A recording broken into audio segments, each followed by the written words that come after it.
అత్యాధునిక టెక్నాలజీతో నడుము మరియు వెన్నునొప్పికి treatment. Tejas spine care, Somajiguda, Sainikpuri, Gachibowli. నమస్తే, నేను విజయ్. ఇటీవల కాలంలో పైరసీ భూతం అనేది సినిమా ఇండస్ట్రీని పట్టిపీడిస్తుంది. ముఖ్యంగా చెప్పాలంటే ఎంత పెద్ద హీరో సినిమా అయినా సరే పక్క రోజే మరుసటి రోజే హై క్వాలిటీతో హెచ్డి క్వాలిటీతో పైరసీ వెబ్సైట్స్లో అవైలబిలిటీ ఉంటుంది. నిజంగా అసలు ఇంత క్వాలిటీతో పైరసీని చేయడం ఎలా సాధ్యమవుతుంది? దీని గురించి తెలుసుకుందాం. మనతో పాటున్నారు సైబర్ క్రైమ్ ఎక్స్పర్ట్ విజయ్ ఉన్నారు. నమస్తే విజయ్ గారు. నమస్తే సార్. విజయ్ గారు, ఎలా సాధ్యం ఇది? ఓకే, అంటే సినిమా ఇండస్ట్రీ కానీ, నిర్మాతలు కానీ, సైబర్ క్రైమ్ ఎక్స్పర్ట్స్ కానీ ఎన్ని ప్రయత్నాలు చేస్తున్నా కూడా యాజ్ ఇట్ ఈస్గా పక్క రోజు అదే క్వాలిటీతో మనకి పైరసీ వెబ్సైట్స్లో ఆ సినిమాలు కనిపిస్తున్నాయి. దీన్ని అసలు ఎలా పైరసీ చేస్తారు? సో ఈ యొక్క మనం 2 టైప్స్ ఉంటాయి సార్. దీనిలో యాక్చువల్గా ఏంటంటే ఫస్ట్ వన్ వచ్చేసి ఈ కాపీస్, ఏది థియేటర్లో తీసే కాపీస్ ఉంటాయి. అది ఎంతో కొంత ఆ క్వాలిటీ అనేది మనకు తెలిసిపోతుంది. మొబైల్తో తీసినా, కెమెరాతో తీసినా, థియేటర్ స్క్రీన్ మీద చేస్తే మనకు తెలిసిపోతుంది. ఎందుకంటే దాని వెనకాల వాటర్ మార్క్ కూడా ఉంటుంది. సో ఆ వాటర్ మార్క్ ఆ వీడియోలో వాళ్ళకి అర్థమైపోతుంది అనమాట. తర్వాత మనం ఫైండ్ అవుట్ చేయొచ్చు ఏ థియేటర్ నుంచి ఎక్కువగా ఈ కెమెరాస్తో వీళ్ళు రికార్డ్ చేస్తున్నారని తెలుస్తుంది. రెండోది వచ్చి ఈరోజు మనం కొత్తగా అరెస్ట్ చేసిన, మన సైబర్ క్రైమ్ పోలీసులు అరెస్ట్ చేసిన కేసులో మనం చూస్తే అశ్విని కుమార్ అనేవాడు ఈ యొక్క డిజిటల్ ఈ యొక్క సర్వర్స్ని, ఈ యొక్క మూవీకి సంబంధించిన సర్వర్స్ని హ్యాక్ చేశాడు. దానికి ప్రధానంగా దీనిలో ఇతనికి హ్యాండ్ ఉంది. అంటే ఏకంగా సర్వర్స్ని హ్యాక్ చేస్తాడు. అంటే ఇప్పుడు ప్రొడక్షన్ కంపెనీ నుంచి థియేటర్స్కి వెళ్ళేటువంటి ఆ ప్రింట్ క్యూబ్ కానీ ఇట్లా మనం రకరకాల మనం చూస్తుంటాం.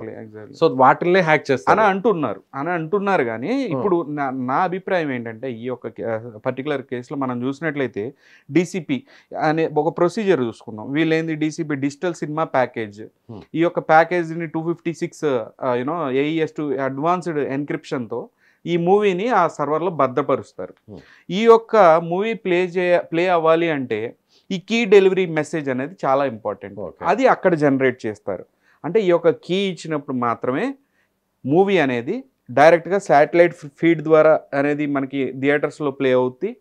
లేదనంటే హార్డ్ డిస్క్ రూపంలో పంపుతారు మూవీ థియేటర్స్కి, కొన్ని రిమోట్ ఏరియాస్కి, శాటిలైట్ కనెక్షన్ లేని చోట, అడ్వాన్స్డ్ థియేటర్స్ కాని చోట. సో అక్కడ ఈ కీ వాళ్ళు అప్లై చేసినప్పుడు ఆ మూవీ వరకు ప్లే అయిపోతుంది. పాస్వర్డ్ వన్ టైం పాస్వర్డ్ లాగా. సో ఇదంతా కూడా ఒక స్ట్రాంగ్ ఎన్క్రిప్షన్ ప్రాసెస్ ఇది. దీనిలో మళ్ళీ డిజిటల్ సర్టిఫికేట్స్తో అథెంటికేషన్ ఉంటుంది. అట్ ద సేమ్ టైం ఈ యొక్క స్క్రీన్, డేట్లు, ఆ ఏరియా అన్నీ వెరిఫై చేసుకున్న తర్వాత చాలా అడ్వాన్స్డ్ సిస్టమ్ ఇది. ఇట్లాంటి సిస్టమ్ని ఈ యొక్క అశ్విని కుమార్ అనేవాడు హ్యాక్ చేశాడు, క్రాక్ చేశాడు అంటే కనుక నమ్మశక్యంగా లేదు. ఎందుకంటే వాడు 21 years వాడికి. మనం చూసినట్లయితే సెల్ఫ్ టాట్ హ్యాకర్, వాడే నేర్చుకున్నాడు. అంతే తప్పితే అంత నాలెడ్జ్ ఉన్నవాడు సినిమాలను క్రాక్ చేసి, సర్వర్లను హ్యాక్ చేసి, సినిమాలు దాని మీద వచ్చే రెవెన్యూ కూడా చాలా తక్కువగా ఉంటుంది. ఎందుకంటే యాడ్స్ ప్లే అయ్యి వాటి మీద రెవెన్యూ జనరేట్ చేయడం ఎక్కడో కూడా ఎక్స్పోజ్ అవుతాడు. దాని బదులు బ్యాంకులను కొట్టడం ఈజీ అయ్యేది. ఇంత స్ట్రాంగ్ ఎన్క్రిప్షన్ని వాడు బ్రేక్ చేయగలిగాడు అని అంటే వాడు డైరెక్ట్ బ్యాంకింగ్ సిస్టమ్నే కొట్టచ్చు వెళ్ళి. చాలా పెద్ద పెద్ద సంస్థలు ఉన్నాయి, వాటిని కొట్టినా కూడా కొన్ని కోట్ల రూపాయలు వాడికి వస్తాయి అన్నమాట. సో ఇది ఒకవేళ మనం ఎగ్జాజరేట్ అయ్యి మనం ఎక్కడైనా న్యూస్లు అనేవి వస్తున్నాయి. కానీ బేసిక్గా వీళ్ళందరూ కూడా స్కామర్స్ ఎక్స్ప్లాయిటేషన్ చేస్తారు. మనం ఈ అశ్విని కుమార్ సబ్జెక్ట్ని తీసుకుంటే బీహార్లో ఎలక్షన్ కమిషన్కి సంబంధించిన వెబ్సైట్ని హ్యాక్ చేశాడు వీడు ఇంతకు ముందు ప్రీవియస్గా. సో వాడికి పబ్లిక్ డేటా మీద చాలా అవగాహన ఉంది. సో ఈ రోజుల్లో ఏ స్కామర్ అయినా సరే, ఎవరినైనా సరే బెదిరించి డబ్బులు తీసుకుంటున్నారు, లేదంటే కనుక సిబిఐ అంటూ, లేదంటే మీ ఈడీ అంటూ అన్నప్పుడు అవతల వ్యక్తిని బెదిరించగలుగుతున్నారంటే వాళ్ళకి సంబంధించిన ఎంతో కొంత డేటా వీళ్ళ దగ్గర ఉంటాయి. ఆ యొక్క డేటాతో ఒకవేళ ఈ ఇండస్ట్రీకి సంబంధించిన, ఈ డిస్ట్రిబ్యూషన్ సంబంధించిన వ్యక్తుల్ని కానీ బెదిరించడం కానీ, వాళ్ళ ఫోన్లు ఏమైనా స్కామ్కి గురయ్యి అక్కడ ఉన్న పాస్వర్డ్స్, కీస్, రిజిస్టర్ కీస్ అట్లా చిన్న చిన్న ఎక్స్ప్లాయిట్లు చేసి అక్కడ నుంచి ఏదన్నా అటు నుంచి కూడా ఇన్సైడర్ జాబ్ ఉండి అవి లీక్ అవుతున్నాయే తప్పితే వీడు సర్వర్ లెవెల్లో హ్యాక్ చేశాడంటే నమ్మశక్యంగా లేదనేది ఒకటి మనకి క్లియర్గా ఎవిడెంట్గా ఉంది. ఓకే, జనరల్గా ఇలా సర్వర్లను హ్యాక్ చేసేటువంటి అవకాశం ఉంటుంది కానీ కొన్ని వీళ్ళు చాలా strong highly encrypted and strong security protocols ఉంటాయి. ఇప్పుడు బేసిక్గా చిన్న వెబ్సైట్స్ లేదంటే చిన్న కంపెనీస్ అని అంటే కనుక that is easy. But when it comes to ఈ మూవీ లెవెల్, ఈ మూవీ ఇండస్ట్రీకి సంబంధించిన సర్వర్స్ని హ్యాకింగ్ అనేది, ఎందుకంటే అక్కడ ఇచ్చేది క్యూబ్ అని చెప్పి కొన్ని సంస్థలు ఉన్నాయి, చాలా రెప్యూటెడ్ సంస్థలు ఉన్నాయి. వాళ్ళు తీసుకునే సర్వీసెస్ కూడా, ఎందుకంటే హ్యాకర్ల బారిన పడుతున్నారు కదా డైలీ బేసిస్ మీద వాళ్ళు.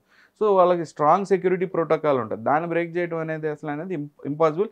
అలా చేయగలిగినోడు అయితే కనుక అంత ఈజీగా అక్కడ వాడు దొరకడు, ప్లస్ అక్కడ ఉండడు కూడా. నేను అనుకునేది, నా అభిప్రాయం అది.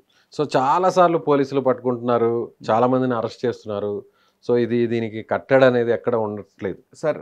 సో మనం ఎన్ని అనుకున్నా కానీ, పోలీసులు ఎన్ని కేసులు ఛేదించినా కూడా next day or second day, third day మనకి వెబ్సైట్స్లో కనిపించేస్తున్నాయి. ఆ వెబ్సైట్స్ పేరు నేను చెప్పదలుచుకోవట్లేదు. కొన్ని వెబ్సైట్స్ ఉన్నాయి, అందరికీ తెలుసు అవి. సో నిర్మాతలకు తెలుసు, అందులో ఉన్న ఆర్టిస్టులకు తెలుసు, డైరెక్టర్లకు తెలుసు, ప్రపంచం అంతా తెలుసు, పోలీసులకు తెలుసు. ఎలా సాధ్యం ఇది? సో డేటా లీక్స్కి సంబంధించి ఇప్పుడు నేనేమంటానంటే, నేను ఒక 1 year నుంచి డేటా లీక్స్ మీద ఫైట్ చేస్తూ ఉన్నా. ఇప్పుడు ఈ హ్యాకర్ని పట్టుకున్న అది సంబంధించి మూవీ ఇండస్ట్రీ డైలీ బేసిస్ మీద ఒకవేళ వాళ్ళకి 3,000 కోట్లు 3,500 కోట్లు పోయినా, ప్రజలకు సంబంధించిన 30,000 కోట్ల పైన డబ్బు పోయింది ఇప్పుడు వరకు సైబర్ క్రిమినల్స్ వల్ల. దేశం దాటి వెళ్ళిపోతూ ఉంది డైలీ బేసిస్ మీద. అంటే ఇలా థెఫ్ట్ చేసేవాళ్ళు ఎందుకంటే దీనిలో మెయిన్ మనం ప్రధానంగా చూసినట్టు ఏంటంటే, సైబర్ క్రైమ్ డిపార్ట్మెంట్ పట్టుకున్నప్పుడు దొరికే క్రిమినల్స్ అందరూ మన వాళ్ళే ఉంటున్నారు. దీని బాసెస్ వచ్చి చైనీస్ బాసెస్ ఉంటారు, కంబోడియా కానివ్వండి, కొన్ని ఇతర దేశాలు, బంగ్లాదేశ్ లేదంటే వేరే వేరే కంట్రీస్లో వీళ్ళు ఆపరేట్ చేస్తూ మన వాళ్ళని హైర్ చేసుకుని మన వాళ్ళకి డబ్బు ఆశ చూపించి మన వాళ్ళే చివరికి క్రిమినల్స్గా మిగిలిపోతూ ఉన్నారు. ఇప్పుడు చూసిన ఈ బీహార్ వాడైనా మనవాడే కదా. అంటే మేధస్సేమో మనవాళ్ళది, పెట్టుబడి ఏమో ఇంకొకటిది, ఆదాయం పొందేది వాడు. డబ్బు కూడా పూర్తిగా బిట్ కాయిన్స్ రూపంలో దేశం దాటి వెళ్ళిపోతూ ఉన్నాయి. సో సామాన్య ప్రజల డబ్బు కూడా అట్లానే తరలి వెళ్ళిపోతూ ఉన్నాయి. సో మెయిన్గా గవర్నమెంట్ కూడా సీరియస్ యాక్షన్ తీసుకోవాల్సిన, క్రిమినల్స్ కంటే ఎక్కువ డేటా ఎక్కడి నుంచి లీక్ అవుతుంది, ఏ కార్పొరేట్ సంస్థలు సర్వర్లు వీక్గా ఉన్నాయి, లో సెక్యూరిటీ ప్రోటోకాల్, అసలు చాలా పువర్ సెక్యూరిటీ ప్రోటోకాల్ అనేది మెయింటైన్ చేస్తున్నారు చాలా సంస్థలు కానీ సర్వర్లు కానీ. సో ప్రజలకు సంబంధించిన డేటా లీక్ అయిపోయి అది డార్క్ వెబ్లోకి వెళ్ళి స్కామర్ల యొక్క డేటాను తీసుకొని మళ్ళీ మనకే ఫోన్ చేసి సిబిఐ, ఈడీ అంటూ వాళ్ళు ఫోన్ చేసి మన మోసం చేయడం జరుగుతుంది. ఫర్ అన్ ఎగ్జాంపుల్, మీకైనా ఐసిఐసిఐ బ్యాంక్ నుంచి కాల్ చేస్తాం, సార్ ఇది అని మొత్తం మీ పర్సనల్ డీటెయిల్స్ చెప్పినప్పుడు నమ్ముతాం కదా. ఏదో కార్డ్ వచ్చిందనో, లేకపోతే ఏదైనా మీకు ఒక పార్సిల్ వచ్చిందనో, కొరియర్ వచ్చిందో, లేదంటే మనం ఏదైనా నెక్స్ట్ ఒక కొరియర్ రిసీవ్ చేసుకోవాలనుకుంటాం వేరే అమెజాన్, ఫ్లిప్కార్ట్ నుంచి. సో వచ్చింది మీరు ఓటీపీ చెప్పండి అంటే ఆబ్వియస్లీ మనం చెప్పేస్తాం. సో ఒక అబద్ధాన్ని నమ్మించాలంటే ఎంతో కొంత నిజం ఉండాలి కాబట్టి ఆ నిజాన్ని డార్క్ వెబ్లో కొంటున్నారు. మనకు సంబంధించిన ఆ యొక్క నిజాన్ని ఈ కార్పొరేట్ సంస్థలు ఏం చేస్తున్నాయి అంటే డేటా లీక్స్ పేరు మీద బయటకు అమ్ముకుంటున్నాయి, కొంతమంది హ్యాక్కి గురవుతున్నాయి అని చెప్తున్నారు. ఇంత కోట్ల రూపాయలు ఖర్చు పెడుతున్నారు అడ్వర్టైజింగ్కి, కానీ వాళ్ళకి సంబంధించిన ఈ సర్వర్లకు కానీ వాళ్ళకి సంబంధించిన వెబ్సైట్లకు కానీ పోర్ సెక్యూరిటీ మెయింటైన్ చేస్తున్నారు. ఎందుకు? ప్రజల డేటానే కదా పోయేది, వాళ్ళ పోయే సొమ్ము ఏం లేదు కదా అనే యొక్క ఈ ధోరణిలో జరుగుతుంది. సో నిర్లక్ష్యం జరుగుతుంది. సో వాటి మీద మనం సీరియస్గా కాన్సన్ట్రేట్ చేయాల్సిన అవసరం ఉందనే చెప్తున్నాను. అట్ ద సేమ్ టైం మూవీకి సంబంధించి కూడా ఈ కేసులో మన అబ్జర్వేషన్ చూస్తే కనుక వాడు చేసిన ఈ యొక్క వెబ్సైటు, మూవీస్ అనేది, పైరసీ అనేది పక్కన పెడితే దీని వెనక ఉన్న యాంగిల్ మొత్తం చాలా పెద్ద యాంగిల్ ఉంది. ఇల్లీగల్ బెట్టింగ్ వెబ్సైట్లకు సంబంధించిన యాడ్లు రన్ చేసుకోవటానికి, వాళ్ళ ప్రమోషన్ని ప్లే చేసుకోవటానికి, అడ్వర్టైజ్ చేసుకోవటానికి ఇక్కడ ఉన్న సినిమాలను లీక్ చేసి ఆ వెబ్సైట్లో పెట్టి దాని మీద వాళ్ళు యాడ్లు వేసుకొని ప్రజలు ఆ యాడ్ నొక్కి ఆ యొక్క వెబ్సైట్కి వెళ్ళి అక్కడ కోట్లు పోగొట్టుకుంటారు అనే ఈ యొక్క ప్లానింగ్ చూసినట్లయితే ఇది చాలా పెద్ద మాఫియా ఉంది. సో ఇంతకుముందు ఎవరైతే ఈ యొక్క బెట్టింగ్ వెబ్సైట్లకి ప్రమోషన్లు చేశారో మళ్ళీ ఒకసారి పిలిచి దీనికి సంబంధించిన ఇన్వెస్టిగేషన్ అనేది స్టార్ట్ చేయాల్సిన అవసరం కూడా ఉంది అనేది నేను నా అభిప్రాయం చెప్తున్నాను. Right sir, thank you.